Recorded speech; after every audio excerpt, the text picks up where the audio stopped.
Hey, what's up, guys? It's Foster from Inglês no Crew. Today we have a special guest, Seth Kugel, the journalist, traveler, YouTuber, author, among other things.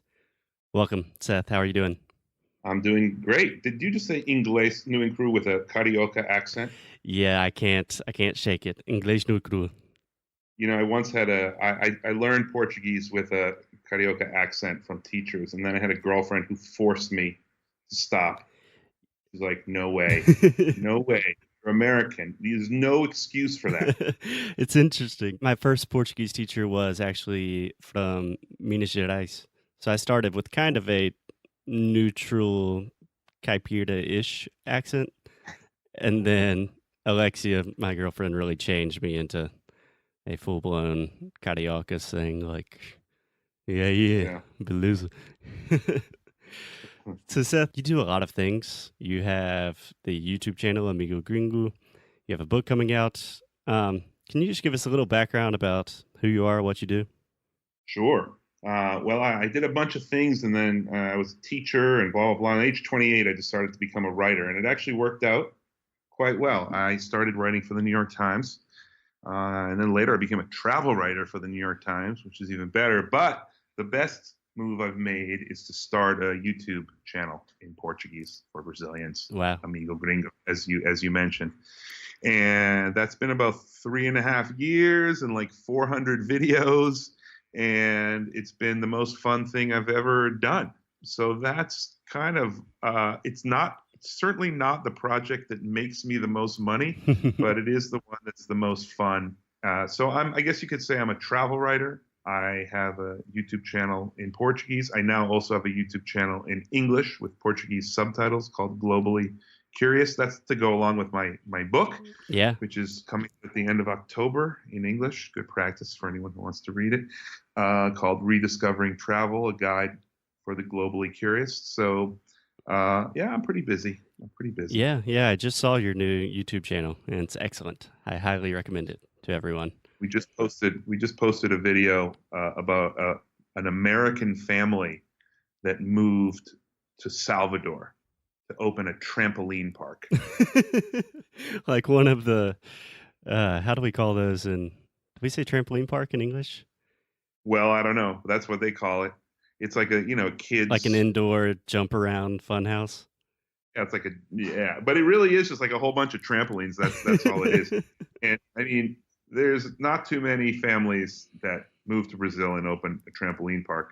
But believe it or not, there's two. They actually copied their friends who did it. Another American So family that did it first? yeah, yeah, Meu Deus. In Sao Paulo and Rio, I think. That's awesome. Yeah, that proves you can do anything these days. It really does. Really does. Yeah, Seth, I've been a fan of Amigo Gringo for a long time, and you guys produce a lot of videos. Like, s- Yeah. how do you do that?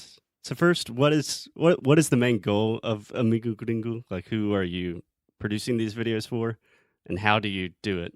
The main goal, the selfish goal, is to talk about all the things I talk about anyway with my friends, both Americans who live in Brazil or love Brazil, and Brazilians who live in Brazil and maybe don't love Brazil, about the differences between the United States Yeah. and Brazil. Did, And it started out as kind of a tourist thing. So I'm a travel writer.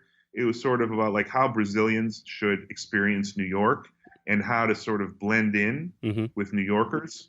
So we both talk about like everything from just like whether to bring gifts when you stay at people's houses, how to flirt with American men and women, safety issues, punctuality, which is always a big and very complicated issue, by the way. It's not just like Brazilians are always late Yeah. and New Yorkers are always on time. It's much more complex than that. Yeah, it's just a totally different vibe on totally different wavelengths. Yeah. And then we also added English pretty close to the beginning. We started adding English lessons in most videos, and people love those. So we have a whole series of videos just on English. There's a playlist. I think it's called like Aprendendo Inglês com Amigo Gringo or something like that. hmm And so, and also Brazilians stopped visiting New York so much because of the weak currency, the real Yeah, yeah. being so weak. So we also started doing some more stuff in Brazil. We have videos from at least 8 or 9 different cities in Brazil. And the way I did a lot of videos is I had a great team for the first 2 or 3 years, and then they kind of moved away. Every single one of them moved away, actually, to another place. And so now I do it mostly myself now. I just got a new guy, Thiago, helping me. He's from Rio. Nice. So for the last year or two, it's been very much work to try to figure out how to do these on my own. But yeah, but there's a lot of stuff on there. I think you could probably watch for like 40 hours now or 50 hours if you wanted to. Yeah, there's a lot Uh, of material. And I don't think most people recognize how much work goes into producing like even a relatively short video. It's a lot of work. yeah, it's a lot of work. I mean, it's funny. Like there are some people, I guess, who can just get on and talk and think that's a video. But for me, it all needs to be planned out. Not the exact words. So, Seth, you're kind of a part of this boom or explosion of YouTubers kind of catering specifically towards Brazilians. Part of the boom or the I pioneer? would, I think that's the question. let me rephrase the question. You have spearheaded a new movement of of this boom of people just kind of teaching Brazilians random things, sometimes about culture, sometimes about language.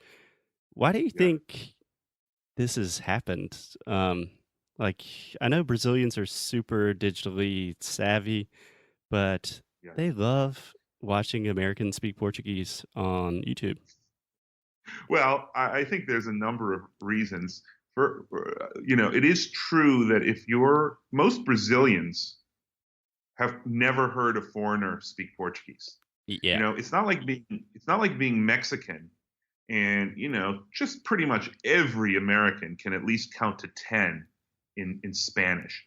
Or if you're French, there's just the awful tourists trying to say things Hmm. in French when they visit Paris. But it's just very few people learn Portuguese, and it's not what the Brazilians mostly think. It's not because it's just like this absolutely impossible language to learn. It's really not that hard. Everyone says Portuguese is the most difficult language in the world. I'm like, it was pretty easy. I mean, I understand if you tell me it's harder to pronounce than Spanish. It definitely is, Yeah. but it's not harder to learn than Mandarin. You know, No. it's just not possible. But anyway, so it's fun for Brazilians to hear Americans speak. I mean, we grew up in the United States where we hear everyone speaking English in all kinds of accents, and it's fun, right? Yeah. We imitate Italians in like a caricaturish way. We imitate the French. It's just part of our lives, and Brazilians don't really have that. So to hear foreigners speak Portuguese is really fun. I think it's easier for you or for me to forget that because our friends in Brazil are maybe the kinds of people that do meet foreigners. But most people don't. And it's still every time I get into a taxi or Uber or bus or whatever, people always want to hear about how I learned Portuguese.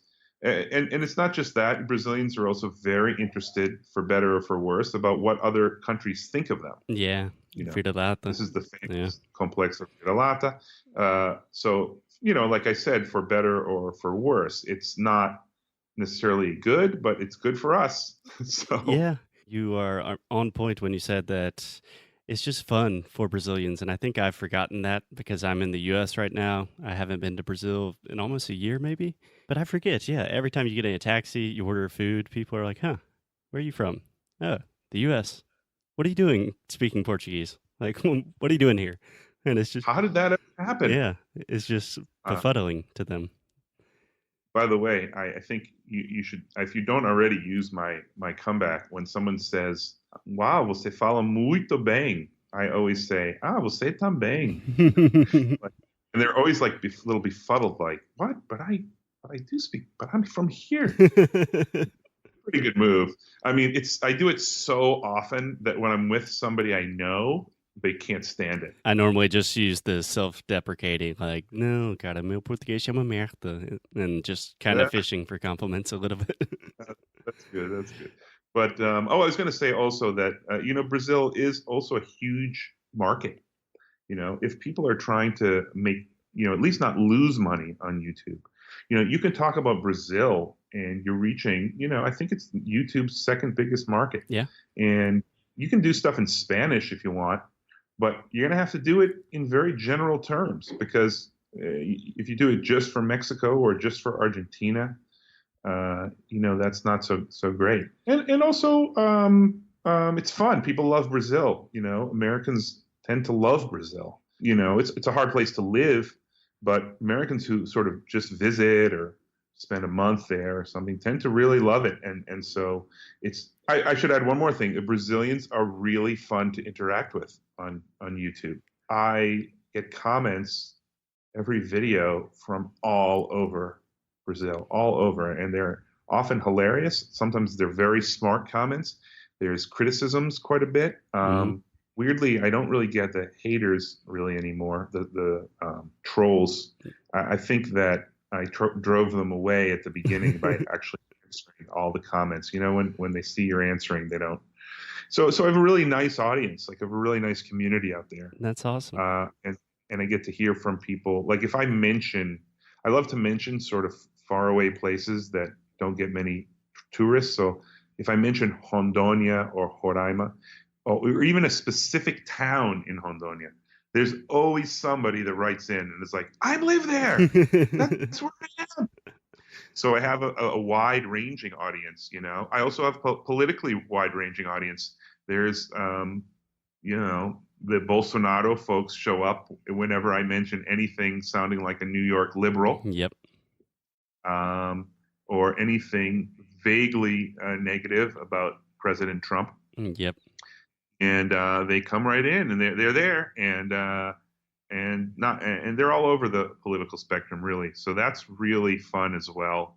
I think I have a broader communications with a broader range of Brazilians than most foreigners do. Yeah, and I think that's kind of an intrinsic thing of Brazil, that it's a super diverse place that manifests itself in a lot of different ways.